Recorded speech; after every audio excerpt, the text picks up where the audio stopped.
سلام عزیزم، این کلیپ 4-5 دقیقه‌ای رو تا آخر نگاه کنید. از روستا، از عشایر.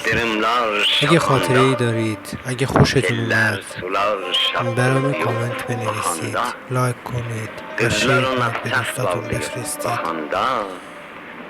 تا این فیلم بیشتر دیده بشه و ما هم حمایت بشیم. خیلی ممنونم که وقت میذارید و این فیلم رو نگاه میکنید. Heydər baba, kəhliklərin uçanda, kol dibindən dovşan qalxıb qaçanda, bağçaların çiçəklənib açanda, bizdən də bir mümkün olsa yad elə, açılmayan ürəkləri şad elə. Heydər baba, gün dalığı dağlasın, yüzün gülsün, bulaqların ağlasın, uşaqların bir dəstə gül bağlasın, yel gələndə ver gətirsin bu yana, bəlkə mənim yatmış bəxtim o yana. Heydər baba, sənin yüzün ağ olsun, dörd bir yanın bulaq olsun, bağ olsun, bizdən sonra sənin başın sağ olsun.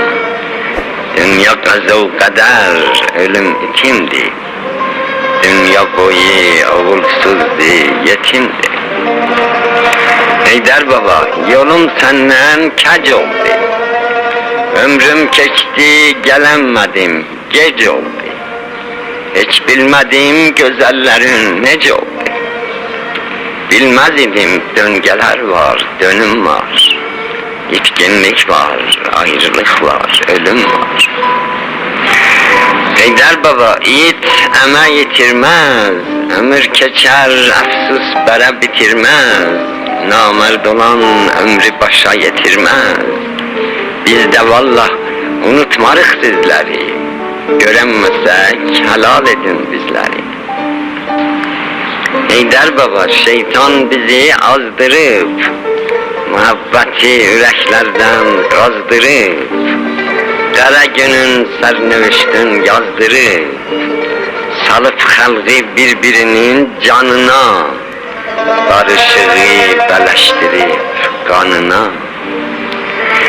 Göz yaşına baxan olsa qan axmaz, insan olan xəncər belinə taxmaz, amma heyf kör tutduğun buraxmaz. Behiştimiz cəhənnəm olmaqdadır, zilhəccəmiz məhərrəm olmaqdadır. Heydər baba, kəndin günü batanda, uşaqların şamın yeyib yatanda, ay bulutdan çıxıb qaş göz atanda, bizdən də versən onlara qissədir, qissəmizdə çoxlu qəm o qüssədir. Qarı nənə gecə nağıl deyəndə, külək qalxıb qapbacanı döyəndə, qurd keçinin şəngülüsün yiyəndə, mən qayıdıb bir də uşaq olaydım, bir gül açıb ondan sonra solaydım.